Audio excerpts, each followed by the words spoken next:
Hi అండి, అందరికీ నమస్కారము. నా పేరు గౌతమి. ఈ వీడియోలో అయితే నేను మీకు ఒక మంచి మనీ సేవింగ్ ఐడియా అయితే ఎక్స్ప్లెయిన్ చేస్తానండి. చాలా మందికి మంత్లీ సాలరీస్ వస్తూ ఉంటాయి కదండి. ఇట్లా నెలకు ఒక 20,000 రూపాయల సాలరీ వచ్చేవాళ్ళు ఏ పద్ధతిలో ఖర్చులు చేస్తే డబ్బులు సేవ్ చేసుకోవచ్చు అనేది ఈ వీడియోలో ఎక్స్ప్లెయిన్ చేస్తాను.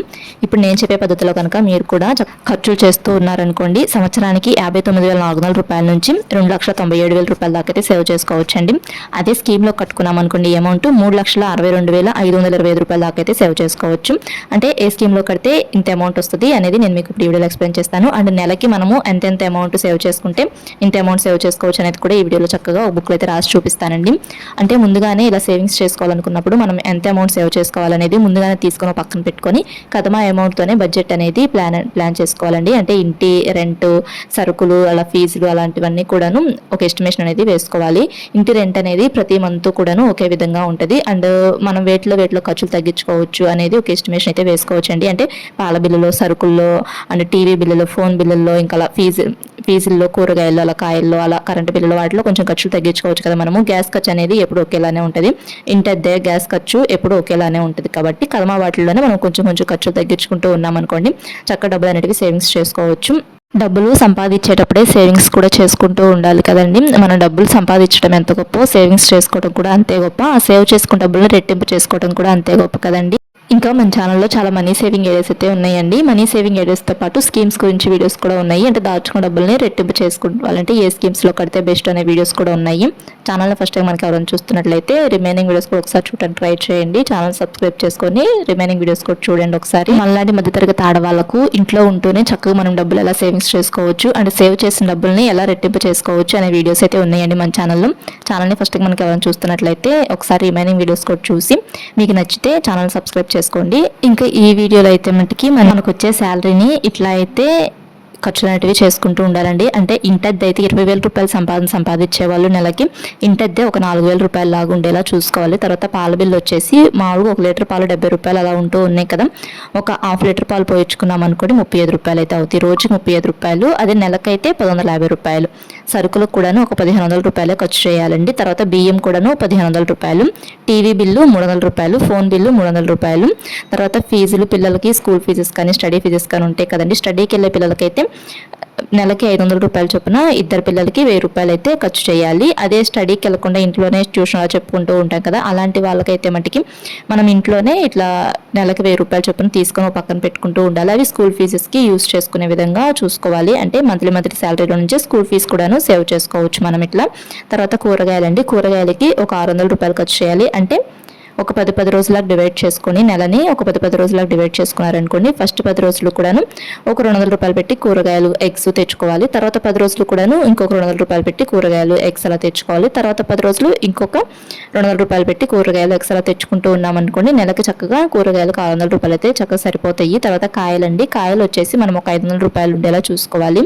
తర్వాత కరెంటు బిల్లు కూడా 400 రూపాయల కంటే ఎక్కువ వచ్చే విధంగా ఉండకూడదు. 400 రూపాయల లోపే కరెంటు బిల్ అనేది వచ్చేలా చూసుకోవాలి. తర్వాత గ్యాస్ బిల్ అండి, గ్యాస్ బిల్లు ఎప్పుడు కూడాను 900, 1000 రూపాయలు అట్లా ఉంటూ ఉంటుంది కదా. ప్రజెంట్ ఇప్పుడైతే గ్యాస్ బిల్లు 900 రూపాయలు ఉంది కదా, అందుకని నేను ఇక్కడ 900 రూపాయలు అయితే రాసి చూపిస్తున్నాను. తర్వాత పెట్రోల్ ఖర్చులు అండి, పెట్రోల్ ఖర్చులు 500 అలా ఆ రేంజ్లో ఉండేలా చూసుకోవాలి. తర్వాత నాన్ వెజ్ అండి, నాన్ వెజ్కి ఒక 1000 రూపాయలు ఖర్చు చేయాలి.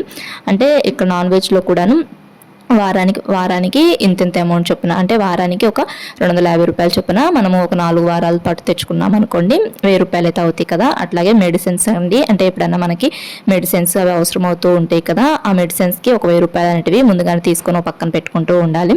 తర్వాత ఎప్పుడన్నా అవసరమైన ఖర్చులు, ఎప్పుడన్నా బయట ఫుడ్ అలా తింటూ ఉంటాం కదా, అలా ఇప్పుడు బయట ఫుడ్ ఎప్పుడైనా తినడానికి ఒక 500 రూపీస్ అయితే తీసుకోవాలండి. ఇంకా మొత్తము అమౌంట్ అయితే టోటల్ 15,050 రూపాయలు అయితే ఖర్చు చేస్తాం మనము. మనకి నెలకు వచ్చే శాలరీ 20,000 రూపాయల శాలరీ వచ్చింది అనుకోండి, దాంట్లో నుంచి 15,050 రూపాయలు ఖర్చు చేయంగా 4,950 రూపాయలు అయితే ప్రతి నెల సేవింగ్స్ అనేటివి చేసుకుంటూ ఉంటామండి. ఇట్లా ఈ 4,950 రూపాయలు ప్రతి నెల కూడాను ఇదే పద్ధతిలో ఖర్చులు చేస్తే ప్రతి నెల ఇలానే సేవ్ చేసుకుంటాం కదా. ఇలా సేవ్ చేసుకున్న డబ్బుల్ని అట్లానే ఇంట్లో ఉంచుకుంటే రెట్టింపు ఏమవ్వవు కదండి. ప్రతి నెల కూడాను కనీసం ఒక 2,000 రూపాయలన్నా ఆర్డీ స్కీమ్లో కట్టుకోవటం బెస్ట్. 2,000 రూపాయలు కాకపోయినా మనకి ఈ 4,950 రూపాయలకి ఇంకొక 50 రూపాయలు యాడ్ చేసుకొని 5,000 రూపాయలుగా కూడా స్కీమ్లో కట్టుకోవచ్చు. 2,000 రూపాయలు కడితే ఎంత అమౌంట్ వస్తుంది, 5,000 రూపాయలు కడితే ఈ స్కీమ్లో ఎంత అమౌంట్ వస్తుంది అనేది నేను మీకు ఈ వీడియోలోనే చెప్తాను. ఇప్పుడైతే ఈ స్కీమ్స్ ఏం కట్టకుండా ఇంట్లోనే నెలకి 4,950 రూపాయలు చొప్పున ఒక 1 ఇయర్ పాటు సేవ్ చేసుకుంటూ ఉన్నారనుకోండి, 59,400 రూపాయలు అయితే అవుతాయి కదా. అదే ఒక 2 ఇయర్స్ పాటు సేవ్ చేసుకున్నారనుకోండి 1,18,800 రూపాయలు అయితే సేవ్ చేసుకోవచ్చు. ఇట్లానే ఒక 3 ఇయర్స్ పాటు సేవ్ చేసుకున్నారనుకోండి 1,78,200 రూపాయలు అయితే సేవ్ చేసుకోవచ్చు. అండ్ ఇట్లానే ఒక 4 ఇయర్స్ పాటు సేవ్ చేసుకున్నారనుకోండి 2,37,600 రూపాయలు అయితే సేవ్ చేసుకోవచ్చు అండి. అంటే ఇంట్లో దాచుకుంటే ఎంత అమౌంట్ చొప్పున సేవ్ చేసుకోవచ్చు, స్కీమ్లో దాచుకుంటే ఎంత అమౌంట్ సేవ్ చేసుకోవచ్చు అనేది కూడా నేను మీకు ఇక్కడ రాసి చూపిస్తాను. అదే మనం ఒక 5 ఇయర్స్ పాటు ఇంట్లోనే సేవ్ చేసుకుంటూ ఉన్నాం అనుకోండి, అంటే నెలకి 4,950 రూపాయలు చొప్పున ఒక 5 ఇయర్స్ పాటు ఇంట్లోనే దాచుకుంటూ ఉన్నాం అనుకోండి 2,97,000 రూపాయలు అయితే సేవ్ చేసుకోవచ్చు అండి. ఇట్లా ఇంట్లో దాచుకోకుండా ఒక 2,000 రూపాయలు స్కీమ్లో కట్టుకుంటూ ఉన్నాం అనుకోండి, కథమ అమౌంటే ఇంట్లో సేవ్ చేసుకుంటూ ఉండొచ్చు. ఒక 2,000 రూపాయలు స్కీమ్లో కట్టామనుకోండి 5 ఇయర్స్ దాకా కట్టాలి. స్కీమ్స్ కూడాను ఈ ఆర్డీ స్కీమ్ అనేది 5 ఇయర్స్ పాటు కట్టాలి. అంటే వడ్డీ రేట్ అనేది పెరుగుతూ ఉంటుంది ప్రతి ఎవ్రీ 2 ఇయర్స్కి 3 ఇయర్స్కి ఈ స్కీమ్స్ వడ్డీ రేట్లు అనేవి పెరుగుతూ ఉంటాయండి. ఇంకా ఒక 5 ఇయర్స్ పాటు ఈ 2,000 రూపాయలు చొప్పున 5 ఇయర్స్ పాటు కట్టుతూ ఉన్నాం అనుకోండి 1,45,10 రూపాయలు అయితే వస్తాయి మనకి 5 ఇయర్స్ దాకా కడితే. అది 2,000 రూపాయలు చొప్పున 5 ఇయర్స్ పాటుకు స్కీమ్లో కట్టామనుకోండి 1,45,000 రూపాయల దాకా అయితే వస్తాయి. అదే మనము 5,000 రూపాయలు కట్టామనుకోండి ఈ స్కీమ్లో, ఆర్డీ స్కీమ్లో మనం 5,000 రూపాయలు కట్టామనుకోండి 5 ఇయర్స్కి అసలు వచ్చేసి మనం 3 లక్షల రూపాయలు అయితే కడతాము.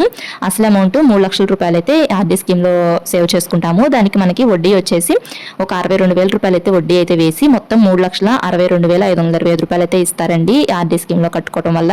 అంటే మనం నెలకి 4,950 రూపాయలు తిరిగి సేవ్ చేసుకుంటున్నాం కదా, ఇంకొక 50 రూపాయలు ఎక్స్ట్రా వేసుకొని 5,000 రూపాయలు స్కీమ్లో కట్టుకున్నాం అనుకోండి చక్కగా 3,62,525 రూపాయలు అయితే వస్తాయి. వడ్డీ మనకి 62,000 రూపాయలు అయితే వస్తుంది. అసలు అయితే 3 లక్షల రూపాయలు అయితే సేవ్ చేసుకోవచ్చు. అదే ఇట్లా స్కీమ్ లో కడతాం ఇష్టం లేదనుకుంటే ఇంట్లో అయినా సేవ్ చేసుకోవచ్చు. ఆర్డీ స్కీమ్ గురించి మన ఛానల్లో వీడియో అయితే ఉంది చూడండి, ఎలా కట్టాలి ఎలా స్టార్ట్ చేయాలని వీడియో అయితే ఉంది. నేను డిస్క్రిప్షన్ లింక్ ఇస్తాను, కావాలి అనుకుంటే చూడండి. సబ్స్క్రైబ్ చేయండి, వీడియో అయితే లైక్ చేయండి. Thanks for watching.